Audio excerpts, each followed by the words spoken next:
An artist like no other. You can tell by his name. Today we're very pleased to welcome the inimitable Hasdrubal Waffle to the show. The excitement is real. Artist Journal, April 12th, 2023, broadcasting live from Berlin and New York City on Rug Radio via Twitter Spaces. My name is Adrian Pocabelli, and we welcome back co-host. Runetoon is trying to get hooked up here. Hasdrubal, we're going to go to you. You sound ready to go. How is your week going? Am I on? You are on. We hear the voice at last. Can I screw up the voice print real quick? Absolutely. I'm inviting Runetoon to speak.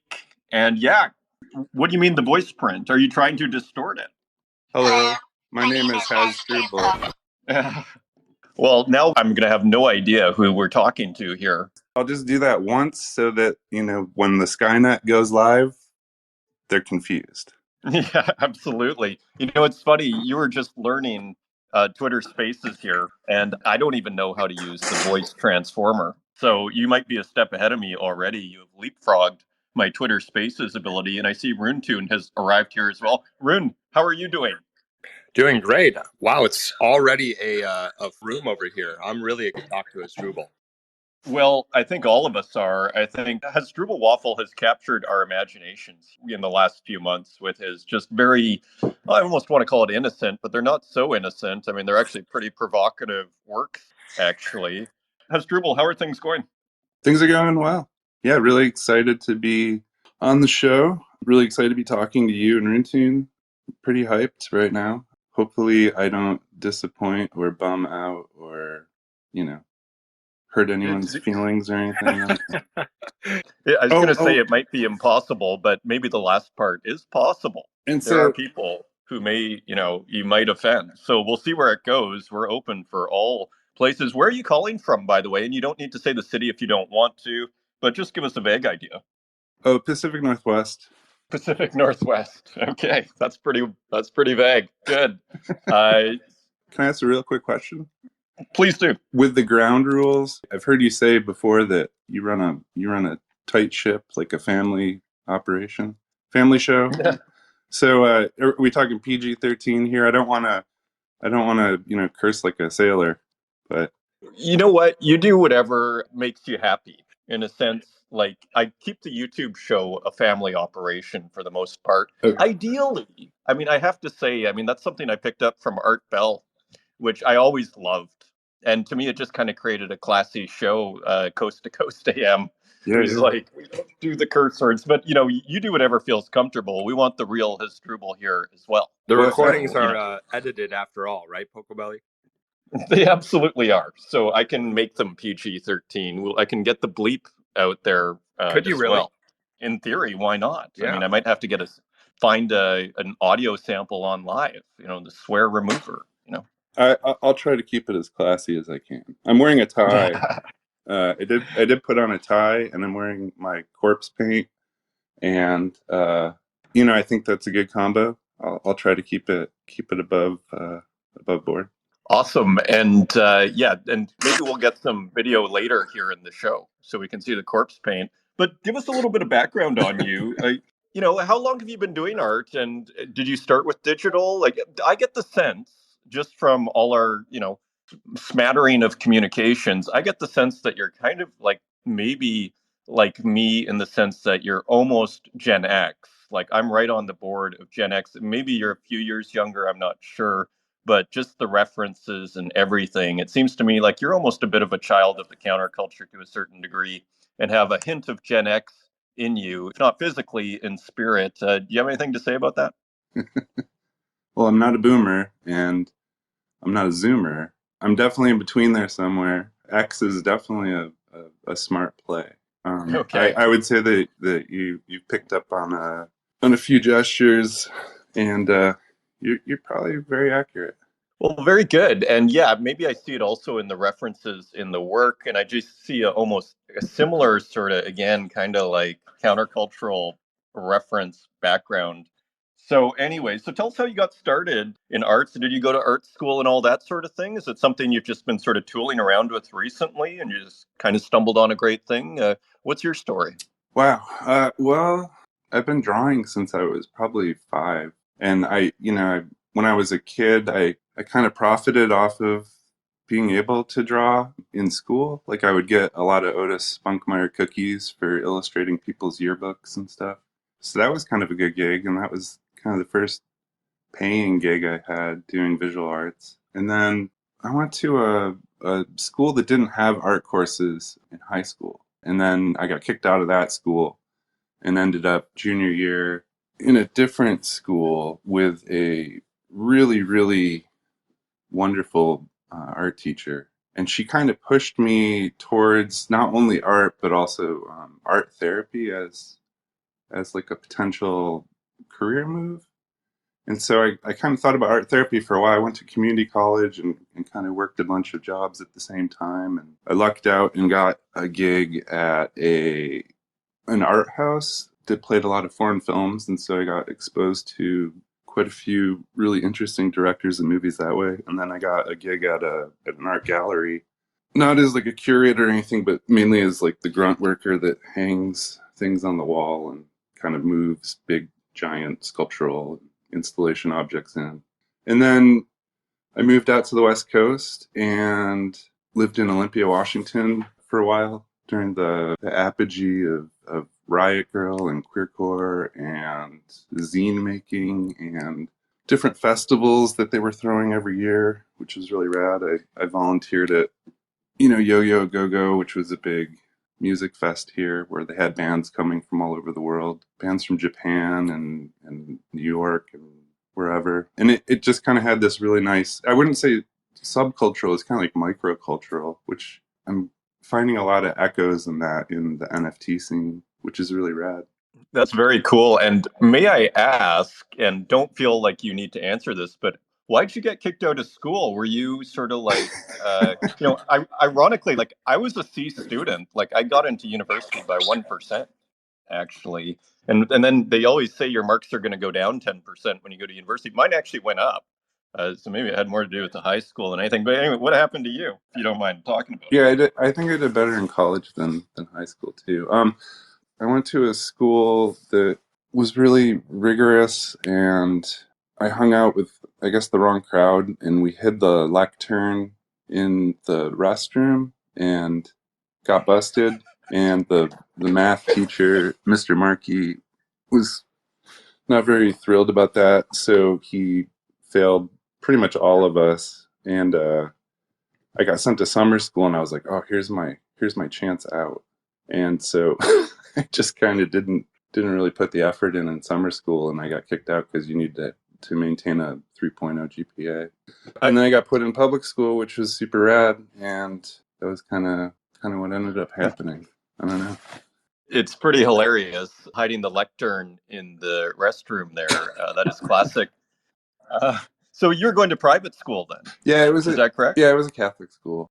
Gotcha. I grew up in a predominant. That explains the corpse paint, I guess.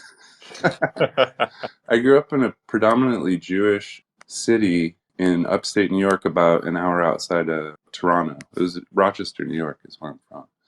And the public school was actually one of the top schools in the country, from what I'm told by U.S. News, whatever the way they rate schools. But for some reason, my mom really wanted me to go to the school, and she was worried that I was going to get into all sorts of trouble, I guess, or she was like concerned about. I was skateboarding a lot and hanging out with a lot of older kids and kind of coming home late, and so she took my college fund and applied it to tuition at this private school. So I didn't. Oh man! I didn't actually end up having really anything left over, and had to work throughout college, which was interesting though. That opened up a lot of new opportunities too. So kind of a good thing all around. Great. So that's super interesting. And in college, what did you end up studying? Primarily education, and then I was really kind of convinced I wanted to do special education for a really long time. And so I studied juvenile justice systems and special education and just general education, but also history. And then I took a ton of computer classes, like right at the moment when you didn't really need to learn HTML and CSS anymore because everything was turning into what you get. And I took Flash. Flash was actually kind of maybe first software program that I really like gravitated towards because I liked the way that it looked just for even drawing with it when it was Macromedia before Adobe absorbed it. I didn't need to know any of this because, Google Blogs or Blogger had come out and, it was kind of funny in a way. It was interesting. I learned a lot and, I kind of hit the wall at JavaScript. I'm pretty amazed when I see some of the JavaScript artists doing their thing because that was definitely a wall for me. I couldn't code at all. So prior to getting involved with like digital art and the stuff that you share on Tezos, what were the things that inspired you when you were younger? And like what was kind of like your art life like before NFTs? It was way different. It was all physical. And I was working really very large scale pieces. I did a couple of independent study contracts where you could kind of choose your medium, choose your aesthetic, choose your subject matter, and then just go for it. And the professors would just let you kind of do your thing. They wouldn't bug you for like 3 months, which was rad. And I was working really large. I got really into sewing into canvases. So cutting up canvas and sewing back onto the canvas, either older canvases or newer canvases, and really working with texture a lot. And I think that one of the things that kind of kept me away from digital art for a really long time was I just didn't know how to do texture. And texture was something that was such a big draw to me. And eventually I kind of figured some workarounds. And I mean, people say that, I've got a lot of texture in my work now, which is great because that's kind of what I'm going for. Right. I think I compared one of your works once to like frosting on a cake. Yeah. And that's like exactly what I was going for with that. And it's like a lot of happy accidents. There's a lot of, trial and error, a lot of experimentation. I probably only mint about maybe 15% of what I do. I do still work physically a lot in terms of drawing and painting, working with acrylics. And I love, there's a really wonderful marker out of Japan called Copic, and I love working with Copic markers. Those are great. I was doing like installation work for a little while and exhibiting at like bars and coffee shops and things like that. And, I didn't really ever sell anything. I would exhibit with friends and like they would sell like everything they put up and I would sell nothing. And I would just be like, well, maybe this stuff is too dark or maybe I'm not really hitting it. But, it's all fine. It was cool. I ended up, meeting a lot of physical artists back then and kind of got ideas from them and kind of created a little community for a minute there. And then came out west and it was like pretty much just music stuff the whole time I was out here until recently when I got back into visual arts. I took a art therapy program up in Seattle for a couple of years and then I ran out of financial aid. And so right before my internship, I got placed in a location I wasn't really thrilled about. I wanted to work with people with TBI and people that were on the autism spectrum, and they put me with like senior citizens, and it just seems so. I mean, nothing against senior citizens, they're great, but it just seems so like I don't know. It didn't really work for me, and then I ran right up against the allocated amount for your financial aid in the U.S. If you run out of the federal subsidy financial aid, then you have to take out private loans, and private loans are at like these massive interest rates, and it's just kind of not a good trade-off in my opinion. But right, especially for what you're trying to do. It's not like you're trying to like be a surgeon. And then I was a couple of years into this, and I was like, wow, I still have at least 3 or 4 years left.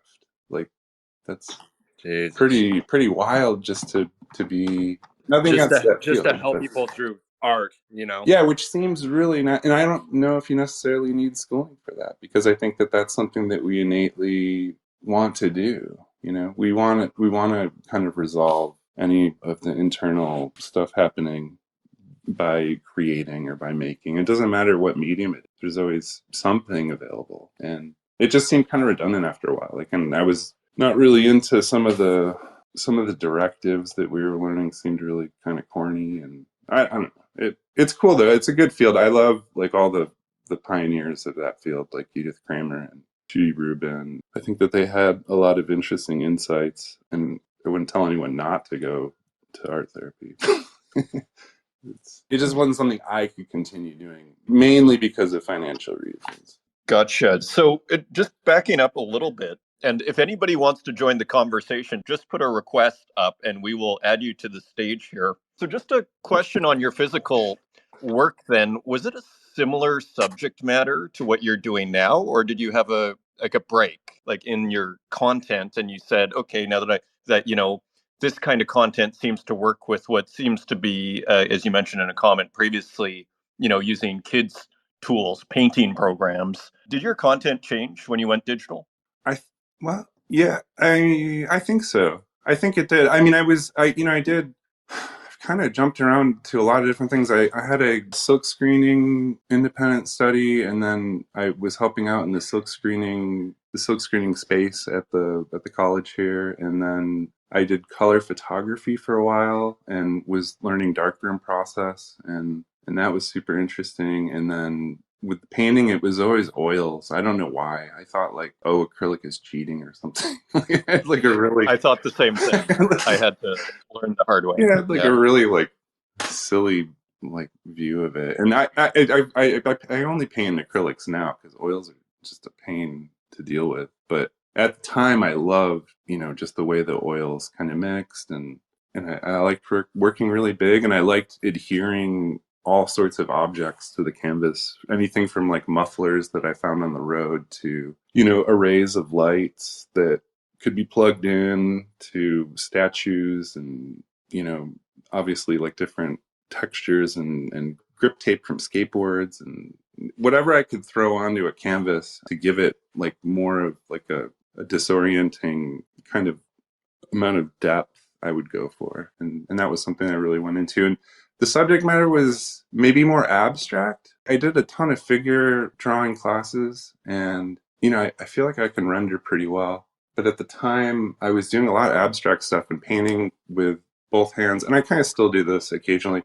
I won't say which pieces, but I've done a few pieces on the Tazos NFT space that they're done with my non-dominant hand or using both hands, just because I like the way that it challenges me. I like trying different things and trying to set up different things to give me a little bit of a challenge.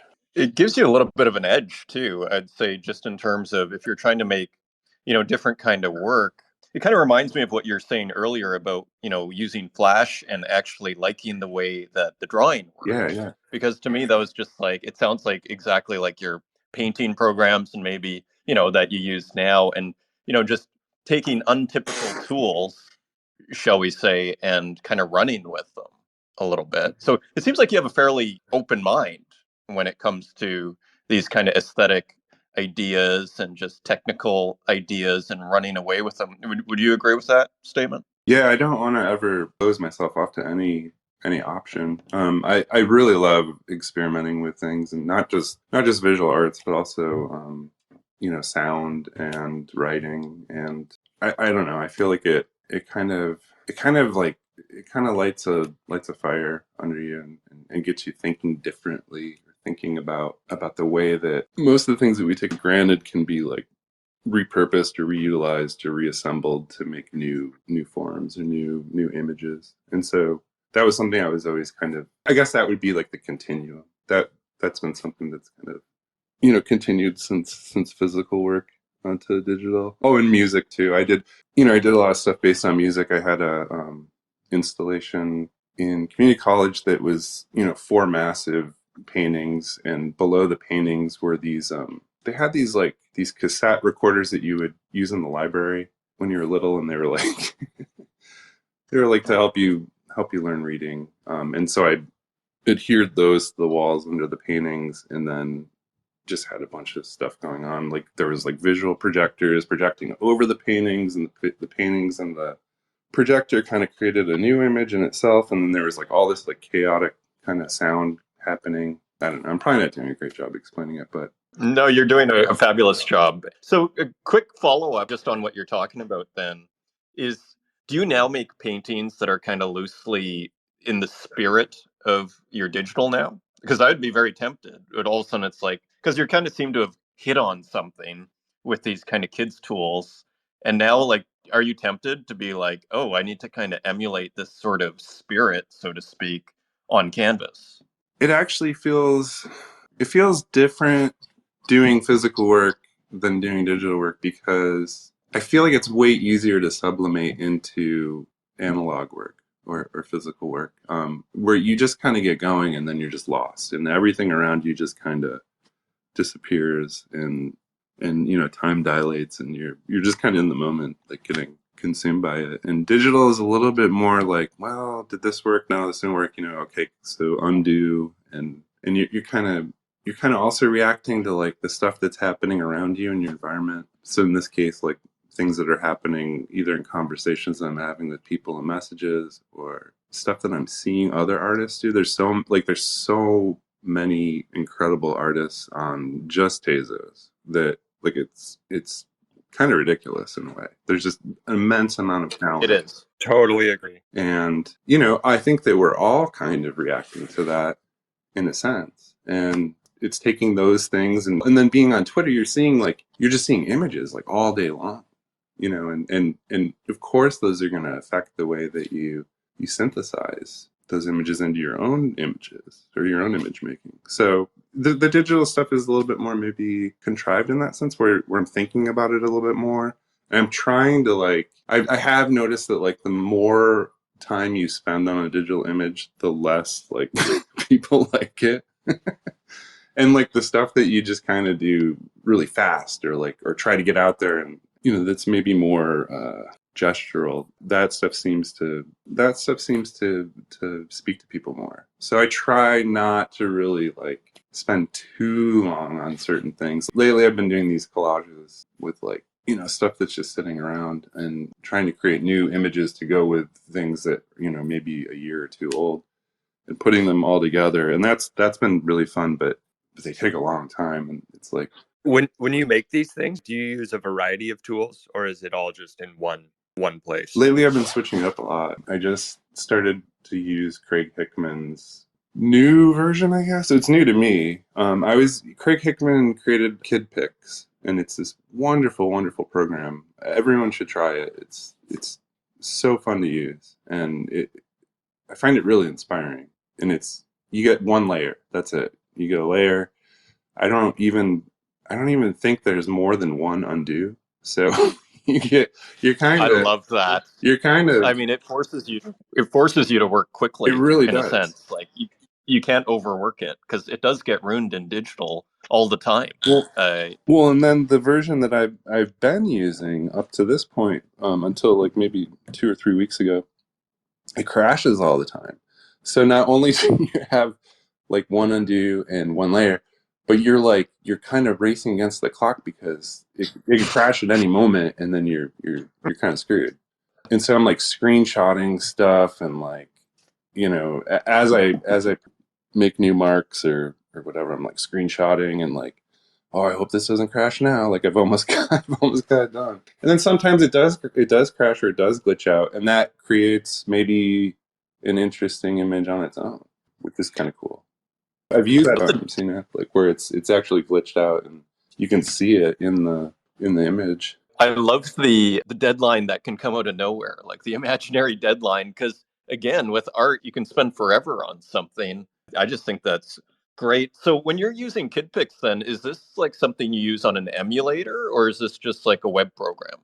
No, both versions are JavaScript based. The black and white one is a little bit buggier, and that's the one that I was kind of always in a race against time to get it to look right. But I've just started recently using the newer version, but I still think it's fairly old. And it was new to me to find, but it's in color, which is super rad, because the other one was just monochromatic. And I think Notan Mariana has used it a few times in some of her work. I like what she does. And it just never clicked to me. I kept seeing that strawberry, and I'd use the strawberry in the black and white one, but I never realized, like, oh wow, there's like a color version of this program that I could be using, totally stable, and it has like way more features.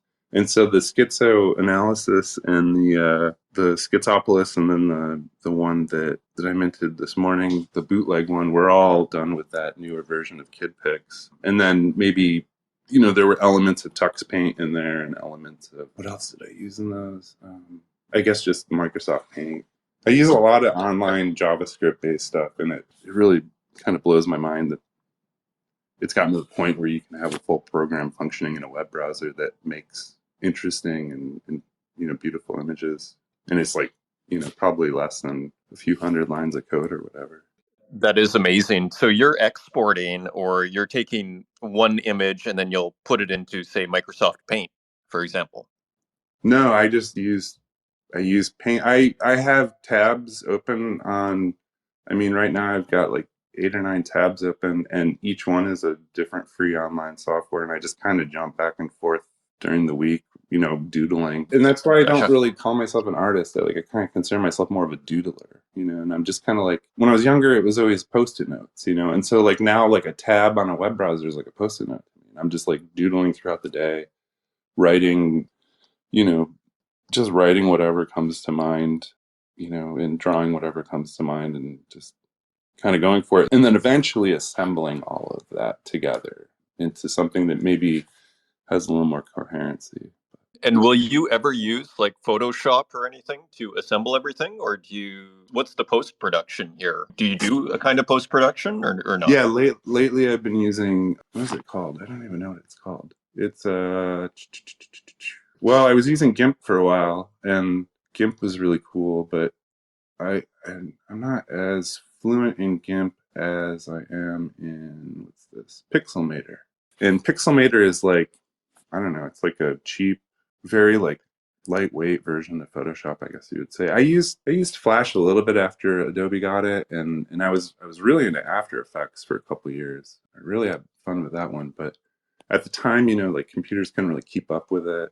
There was a lot going on with After Effects, and then they moved to that whole subscription model, and I wasn't into that. I like free. Absolutely. I actually have used Pixelmator. They actually have one on for the phone. I assume it's still there. I mean, I was using it, I think, like 4 or 5 years ago. Oh, really? And it's funny, I actually made certain works that I never would have made otherwise, because they just had a really big kind of pixel brush, actually a square brush. And it was fabulous, actually. And I never would have made works without that. And as you say, it's kind of like a cheap Photoshop. Yeah, I love it. I mean, and it doesn't have all of the like bloat that you don't really need. It's very efficient.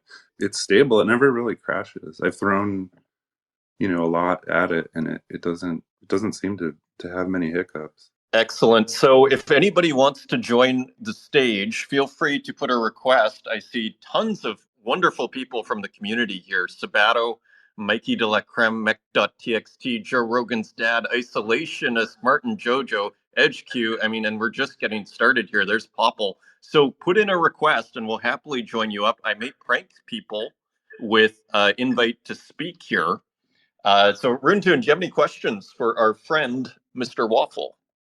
I love hearing that you use all these like free and kind of like retro tools to make all these images. One thing I like the most about a lot of your work is just the use of color. I feel like with so much of what you do, it's like these colors are they're like the kind of thing that like you have your own like sensibility when it comes to color, and like I can close my eyes and be away from the computer and like feel the colors that you use. Oh, thank you. Yeah, I mean, and that's like a weird thing too, because right, like if we're like to believe all of the findings of like neuroscience, like we're all seeing a different color red, right? And like my color palette to me looks normal, but to someone else it may look really hideous or really beautiful. I don't really know. So it's good to hear that. It's good to get feedback on that. When you start, do you have an idea before you start to do all these doodles, or you just kind of like you just get going and then something occurs, or how does that work for you? sometimes it's conceptual, or I have like an idea. I just kind of have a running text file of ideas, and I've gotten through quite a bit of them, but there's probably like 500 different like conceptual type of ideas. Like Videodrom's like probably one of the movies I've watched more times than I'd like to admit. But just coming up with the idea of him losing a bag of cheese puffs in his abdomen instead of losing the gun in his abdomen. And so I wrote that down just thinking like, well, I don't even know if I could draw like a cheese puff.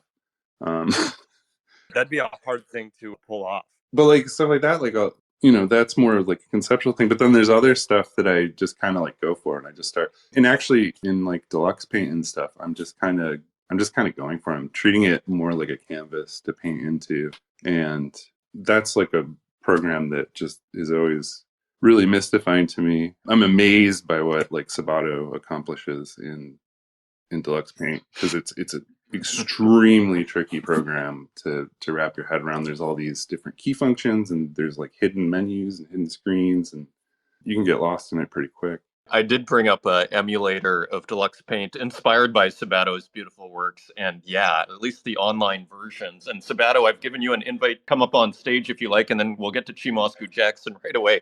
But I echo your sentiment. At least some of those web version emulators of Deluxe Paint, like you say, I mean, it's like get out the manual. And yeah, I felt like I had no control. But you know what?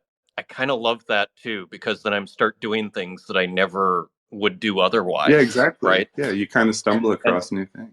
Like the happy accidents, as you call them. Definitely. And so, yeah. So, anyways, Chimosuke Jackson, welcome to the stage. And how are things going? You're in Seattle.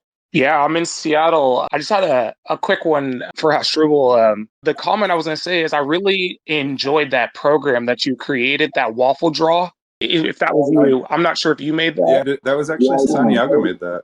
Oh, okay. Because I was like, that thing was excellent. And I like your work too. But I didn't know if you had made that or whoever made that. But it's kind of ambiguous with Web3, but it's very, very cool. And the way that you're going through the different programs is also very cool. And also the fact that you said that you had been putting like car mufflers on canvas and doing like kind of like an assemblage kind of thing is also pretty rad. So I just wanted to ask that question and throw my hat in on that. Thank you, Chief. Yeah, Santiago is, he's the Renaissance man of the Tazos NFT blockchain. And I believe that he wrote both Waffle Draw and This Human Kernel Does Not Exist Draw, and the new one, which was the Dragon Draw. I think he wrote them all with ChatGPT.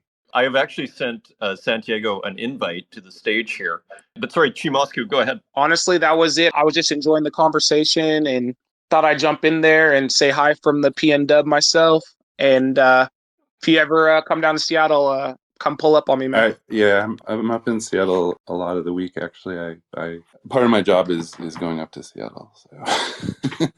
That's awesome. So then when Runtune visits his sister in Seattle and I visit my sister in Seattle, we can all hang out and it'll be a wonderful time. Little Cakes, welcome to the stage. I can't wait to hear from you. You seem to be in my mind, I thought maybe you guys are the same person, but now I seem to have confirmation that Little Cakes and Hasdrubal Waffle are different people. Yeah, when you hear my voice, you'll know that we're totally different. Yeah, I guess so. So we have a solution here. We have figured out one more thing here today. So tell us about where are you calling from and how are things going? I'm calling from the East Coast. Oh, very cool. So North America, yeah, East Coast. Yeah, very cool. So I just wanted to ask if Waffles could just talk about the pieces that have sound in them, because those are always my favorite. Oh, thank you. Hi, Little Cakes. Hi. What do you want to know? I don't know. I mean, like, you guys were talking so much about, like, the visuals, and you don't have as many pieces that you minted with sound, but I guess anything that you want to share about, like, I guess when you decide to put sound to pieces or whatever, I guess. Like, I know that you have lots of special equipment that you could also talk about in terms of like making sound and music. So like music gear? Yeah, I mean, it could be that or anything, I guess. I don't know if we've talked about it a little bit, but I don't know if everybody else knows. Sure. I play with a lot of circuit bent gear. I play with a lot of kind of off the beaten path type of gear. Like there's a wonderful kind of mad genius named Peter Blasser who has a company called Ciat Lombard, and I beta tested a few things that he made, and I've kind of made one of his instruments, the Shibobo synth, kind of a mainstay in my musical arsenal. And there's another gentleman in the UK named Martin House who made these really, really wild samplers that are kind of like, they're not like samplers in the traditional Roland Boss sense or whatever, where you're getting like high fidelity. They're like really, really truncated sound manglers, and they're called the Dark Interpreters. And you actually play them with touch capacitant little pads that are on the PCB board. And so I use those two instruments a lot. And we've got a lot of broken synths and things that are kind of like, they're on their last leg, but they're fun to play with, and I try to record them while they're still working. And just in terms of like when to decide if it should be something that belongs, on the blockchain, I don't, if it just makes sense, I'll try to throw an MP3 in there. But it's not something I like consciously like decide like, oh, I'm going to make a noise jam to throw next to this image. With the first Hasdrubal one, the Hasdrubal was like kind of like this secondary account to the Authentic Waffles one, which didn't have much sound on it at all. And the first one, the sup one, was just kind of like, here's like, hi, this is Hasdrubal. Hasdrubal is generated by AI, by the way. I don't know if we've ever discussed that, but Santiago and I were goofing around using This Person Does Not Exist and kind of having like a AI exchange on Twitter one day, and he came up with Hasdrubal, which I believe was AI generated as well. And we just kind of ran with it. And the running joke is that, eventually when we're Tazos millionaires, we're going to buy jet skis and mini submarines instead of yachts, because yachts are real bougie. So we're gonna get our faces transplanted from these images that were made by This Person Does Not Exist, so that we can survive the singularity. And when Skynet goes live, we'll fit right in. So Hasdrubal's face will be my face. I don't know if Santiago actually committed to putting Arlen on his face. He's real handsome, so I don't know if if he'd want to, but. I love it. And I almost want to ask you about the Neats really quickly. Santiago has joined us on stage, as well as Babylonian Real Estate, who I'm also curious to hear from here. Babylonian Real Estate, you were first. Actually, Hasdrubal, before we go to Babylonian Real Estate, could you just speak to the Neats project there? Is there anything special going on, or are you just kind of mucking around with some portraits? It was just like just a fun thing to try out, doing a PFP project it's actually really inspired by Human Kernel. And then I guess Dark Farms did the FCKRs, and I really liked that too. I liked how they were like PFP projects that weren't all generated, at one specific point in time. It's something that could just be kind of loose and relaxed. And I also want to congratulate every Neat holder for being put on a FBI extremism list, as that word was just added to Wonderful. the watch list by the FBI. So congrats. We'll all be in the same gulag together. Yeah, we'll be in the same jail in Seattle. So Babylonian Real Estate, thank you for your patience here. Where are you calling from? And do you have a question for Mr. Waffles? Hey, really glad to be here. And first time caller, listener, whatever. Hello, Hasdrubal. Hello, Popple. Hello, Runtune. You mentioned using Flash early in your work and your career. Did you happen to put anything up? Do you know of any websites like Newgrounds or such old time platforms for Flash types of things? Did you ever put anything up there? This is a two-part question, actually, but I also have a 3-minute timer going, so I'm respecting everybody's time. No, it was mainly just stuff for school. I'm trying to think if there may be a couple floating around. I'm not sure how things like that are indexed, but there were a couple forums that I was posting stuff on at one point. But primarily it was Good. just like Forums, good. trial and error stuff, and just kind of, goofing around. I was using a lot for illustration, really. And then, ActionScript was kind of convoluted, and it didn't ever really gel with that. ActionScript, isn't that what you program printers with?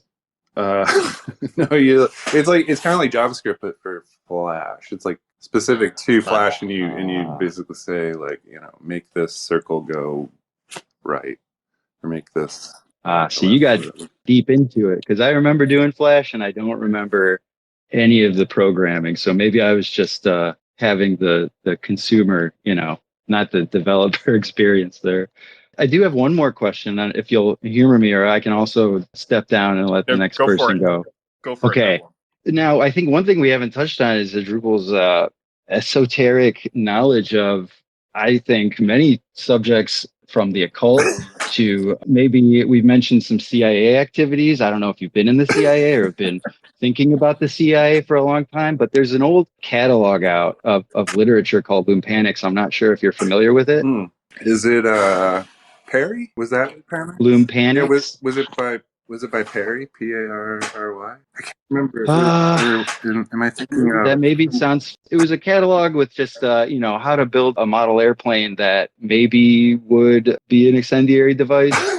It was one of these kinds of things. I'm sure they went out of business. The question was just, have you ever purchased any literature from that catalog? I have a lot of Palladium Press stuff. All right, I'm going to have to look that up. Palladium Press has a lot of... For a while, I was really into drawing people like fighting and brawling and stuff, and so they have like all these books about like self-defense, and then they have these like how to create small arms in a jiffy. They're like these like MacGyver guides or whatever. Like creating like right. a zip gun. You've got a pack of gum, and yeah. That's exactly what I'm talking about. So you're familiar. Yeah, I mean, I'm not actively building those things. I find them just kind of... All right, noted. All that stuff is kind of interesting to me. Yeah. I don't know. I feel like maybe I shouldn't say too much.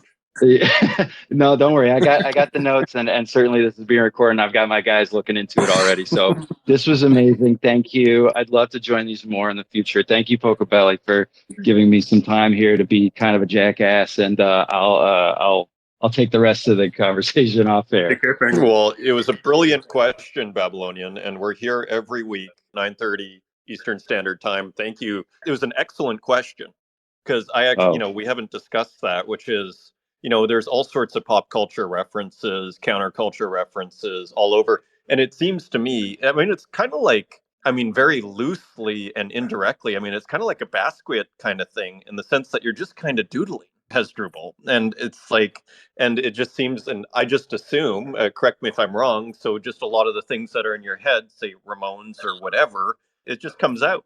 Like, is it that simple? Yeah, whatever. If I'm listening to something. I have a job where I drive around. I drive around a lot, and so songs will pop on, and they'll give me an idea, and I'll write it down. And other times I'm just doodling, and something's playing, and a lyric will catch my attention, or I want to throw I try to hide little Easter eggs in a lot of the pieces, and I don't know how many people find them, or if I should just even bother doing that anymore.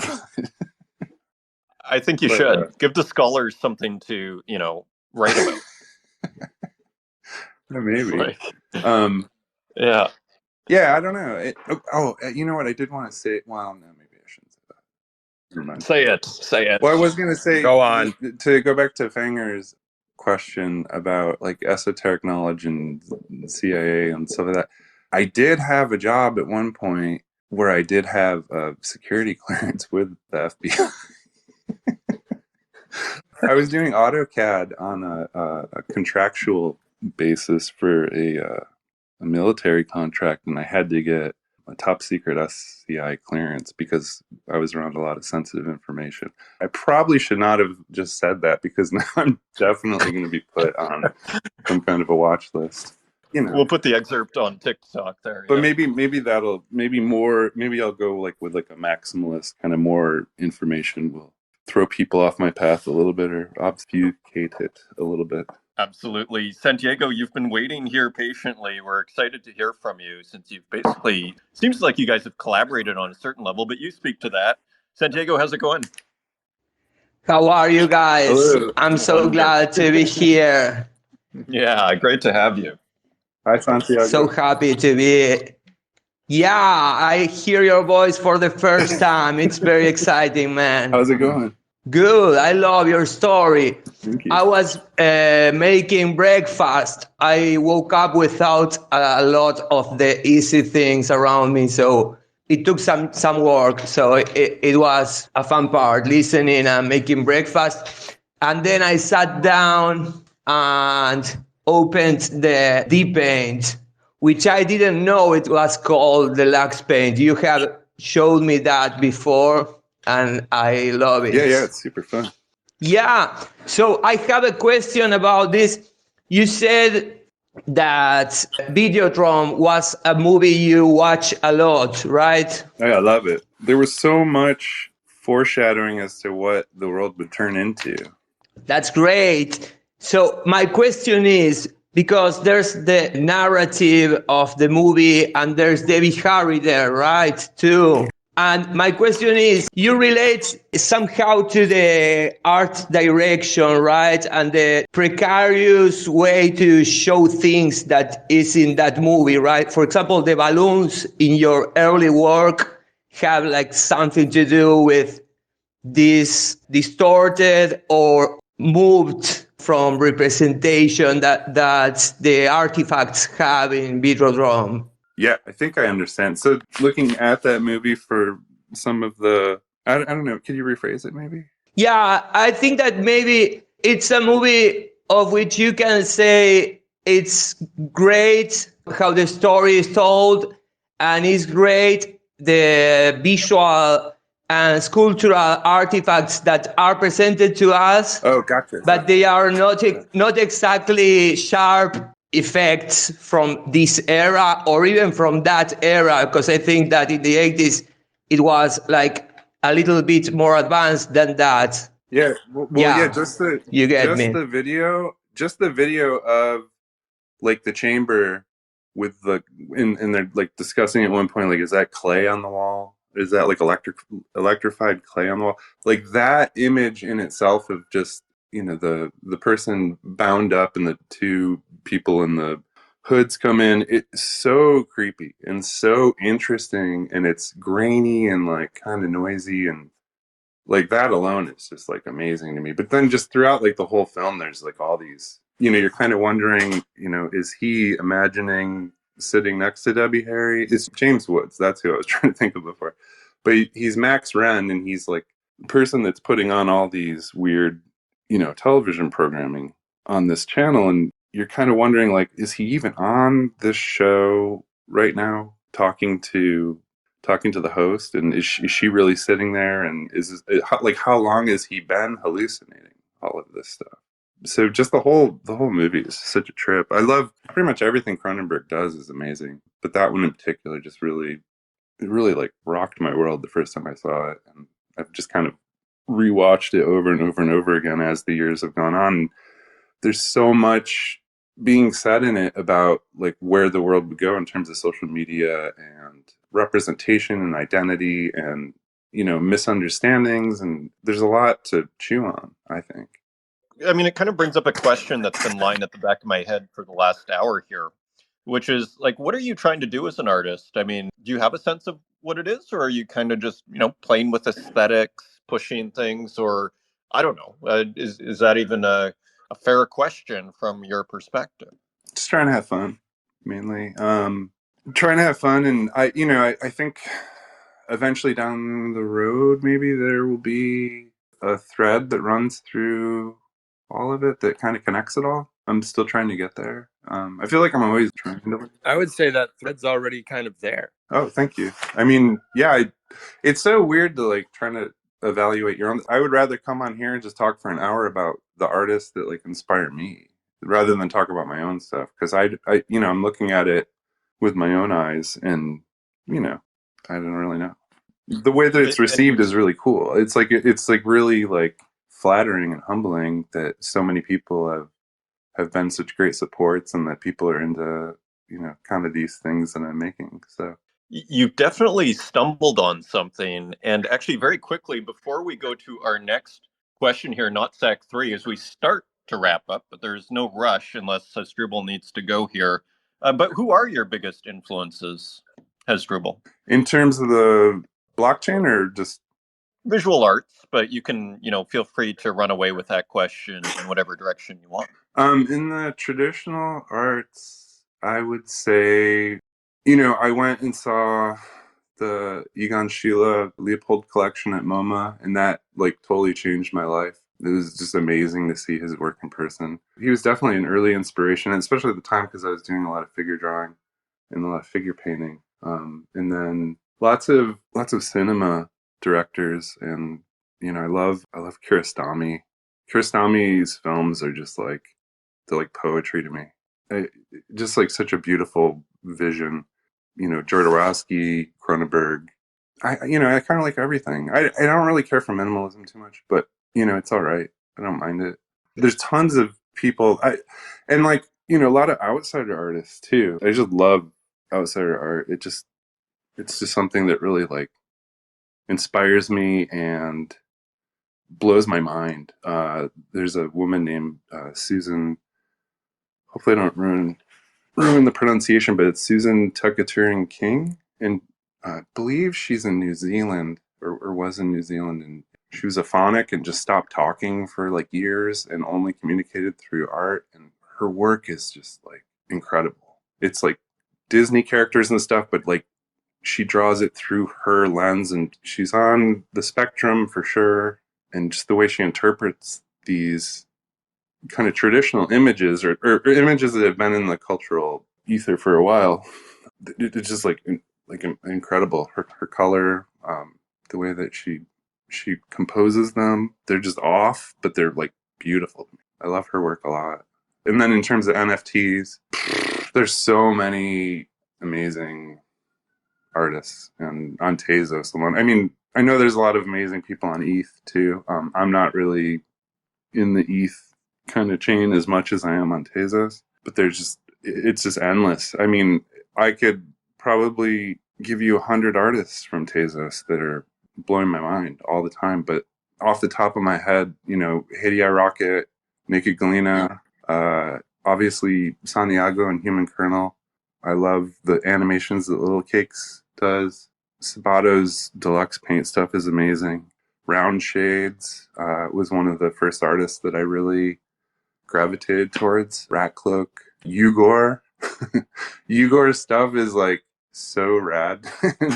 And I have a heavy heart. I have a heavy heart for those dudes because they're not around as much anymore. But when I first started the waffles stuff, I was chatting with them a lot, and they were super supportive, and I love those guys. Sabato, it's they could really go on. JNK, Kurt Hustle. Yeah. There's just so much, and then from all just all these different styles, and all these different mediums. You just, every day it's a new adventure. You just see something every single day on Tazos, and you're wow, I can't even believe I'm this lucky to be alive at this point in time where I'm seeing all of this stuff happen in real time. It's mind blowing. I love it. It's a special time for sure. Yeah, it makes me think of it's like chancing upon a art scene, a real legitimate art scene, and this time it's based on the internet, so it's its own thing. Yeah, I mean, I share that excitement with you. And we have another speaker here, not Sack 3. Welcome to the show. Where are you calling from? And do you have a question for Hasdrubal? Yeah, thanks for the space, man. I appreciate it. Mr. Waffle. Welcome. Yeah, I have a question. You kind of touched on it, Pokebelly, about the direction as an artist. I guess, what do you see as the future, or how this space evolves with digital art? And I guess as with you too, as an artist, but as we go further and as we keep innovating with the digital art and maybe present it better than just, I'm thinking online galleries versus in real. And yeah, what do you think the future of digital art or this space is, or what do you envision?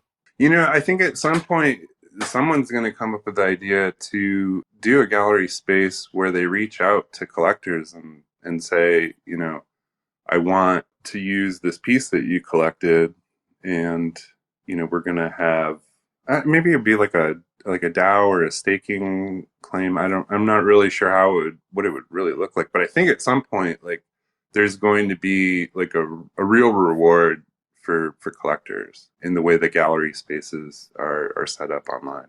And obviously it'll follow the same model of traditional gallery spaces, but I'm kind of shocked that hasn't really come about yet, or at least I'm not aware of it. But I would see that happening sometime in the future. I don't know. I am a pretty avid collector. I've got about 9 wallets that I collect on. Some of them are, anonymous, and then some of them are on my different accounts. But I love collecting. I mean, that was what got me into NFTs. Well, actually, I caught my finger really bad while doing woodworking, and that's actually what got me into NFTs. I sliced a tendon on my left hand and couldn't. I was like super into doing spoon carving and bowl carving for a while, and I couldn't do that anymore. And I just started, hearing about NFTs, and I was doing a little bit of degen, coin stuff. It never really paid. Well, actually, it kind of paid off. Here's a funny story. I made a pretty good return on SHIB. I was smoking hash with a friend, and I saw a thread on 4chan Biz about Shiba being the next Doge, and I thought that was too funny to pass up. And I bought 70 million SHIB for like $1. Just because I thought it would be funny. And then it ended up actually mooning, and I used almost all of that to start collecting on Tazos.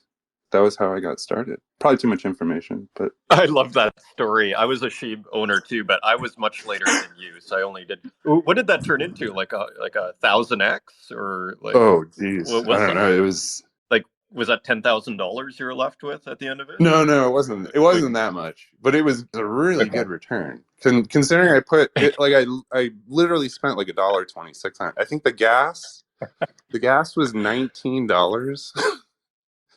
Yeah. And I spent $1.26 or something like that, and I got just a ton of it. And I've been thinking about that too a lot in terms of value and distribution.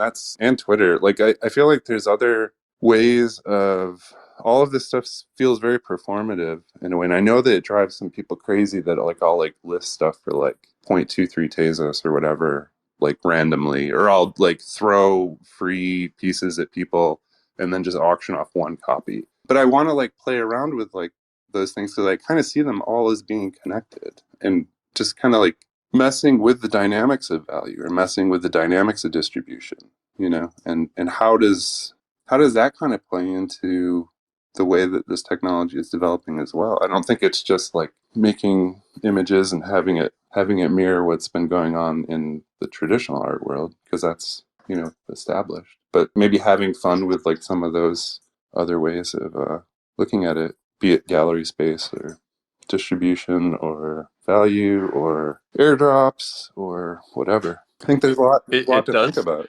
Absolutely. I mean, it brings exactly I love how you do that. You play with it more than most, but you think you bring up a really interesting point, which is, in a sense, the conceptual opportunity with this kind of newer, different kind of market, digital market, NFT market, crypto. Any plans to mint on ETH, or are you sort of happy to stay on Tazos? Any thoughts on that? Yeah, well, actually, so the Ultra Sadism piece was actually supposed to be my ETH genesis. Legigio invited me to be part of the Artists of Today, and the compression on it, it's funny, it had the background of the Man Batter piece with the foreground of the Ultra Sadism piece with the person brushing their teeth. And just the compression on it when I made it into a GIF was so bad that I didn't want to submit it.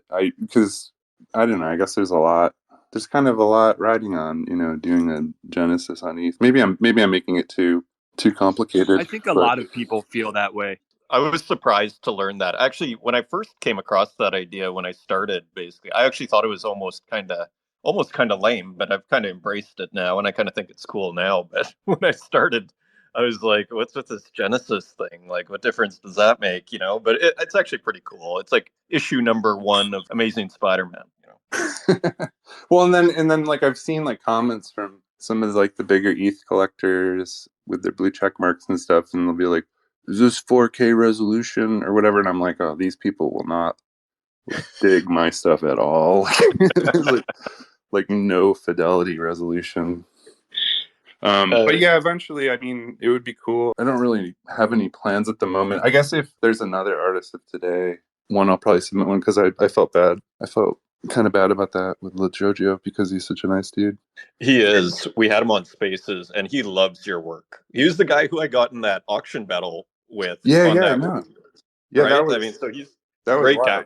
Yeah, I actually got like really teared up when that was going down. It was wild. Little Cakes was messaging me as it was happening, and she was like following wallets, and she's like, "Oh, they're moving, they're canceling offers," and I was like, there's no way this is going to go above 200, and then it just kept going. Yeah, Well, that was probably the most I've spent. Like, I think I spent on a die with the most likes. I mean, that went for like 700 Tazos, I think, or 750 Tazos. Yeah, and it kind of becomes like I've never been in an auction battle like that before. And it becomes this weird ego thing. It's almost kind of a dark experience, somewhat, because you're like, I have to win. And you're not sure at what point it starts being about the work or about you winning. So yeah, so I was like, after that, I was like, I don't need to do too many more auctions. I was thrilled to have that piece, though. It is like Lagojo says it's one of your best works, and I kind of agree. Like, it's kind of like a little masterpiece there, and maybe thank not you. so little. Yeah, it's fantastic.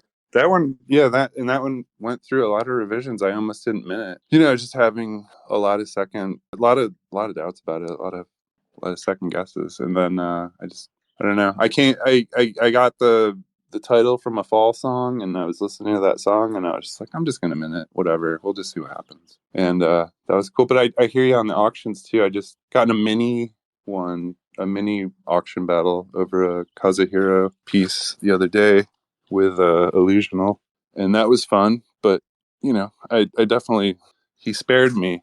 I had a little bit more money in my wallet, but they backed out of it, so I ended up with this really really rad Kazuhiro piece. Very cool. Well, as we wrap up here, does anybody have any questions for Hasdrubal? Now is your chance to ask them. Runetoon, do you have any final thoughts here as we're wrapping up? Yeah, it's a thought that kind of came to me is looking at your work. I was talking about the colors earlier, and it reminds me of playing Super Nintendo games in like the 90s, and how part of me was literally just addicted to like having those colors flash in front of my eyes for several hours over, more so than just playing a game. And it reminds me of that. I like it. That's a rad way to put it. I played a lot of Nintendo when I was younger, and I actually saw the Mario movie the other day. It was good. Oh, the Mario? Yeah, the new Mario movie. It was pretty good. There was a really sick like Mario Kart scene in it, and I really dug that part. There was a Rainbow Road and everything. It was great. Oh, don't spoil it for me. Oh, sorry. I'm joking. I'm joking. I should say that since this is streaming on Tinder, there's some red flags that people should look out for when they're dating. Like a big red flag for me is if that person owns a Gila Monster. And how can you tell? From their profile. Okay, very good. Sorry, that didn't land the years. way I imagined it would land. Yeah, it was worth it. It was worth a shot. I feel like I have to kind of try to be funny. You got to take sometimes, chances. but you got to take chances. Exactly. Maybe it's all about risk. Maybe that one didn't work. Santiago, save us here. You got on stage. We're just wrapping up here. Yeah, he's much funnier than I am. I have a question, and it is when are the needs back? All right, yeah. So that actually took kind of an interesting development. So my emulator stopped working, and I purchased an actual physical copy of Mario Paint, and now I'm waiting for the little mouse pad and the mouse to arrive.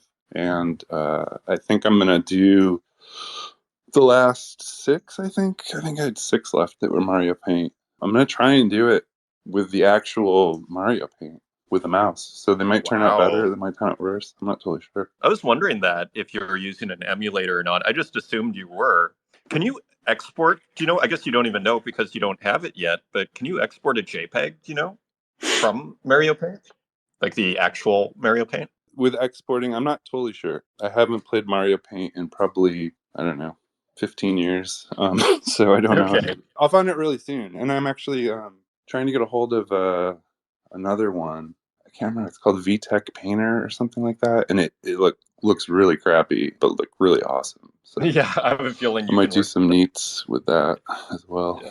You know, I'm just kind of, the neats are so kind of casual in terms of how they roll. So any final thoughts for the community, and where are you going next as far as everything? Just keeping doing what you're doing? Continuing to try to have fun. Excellent. Well, thank you, Hasdrubal Waffle. Many stars from this community. There's Haiti Rocket there, and many, many more have joined us today to come hear from you. So thank you for joining us today, Hasdrubal Waffle. Thank you, everybody, for coming up on stage and asking questions. And thank you all for showing up. Amazing. Thanks, guys. See you next time.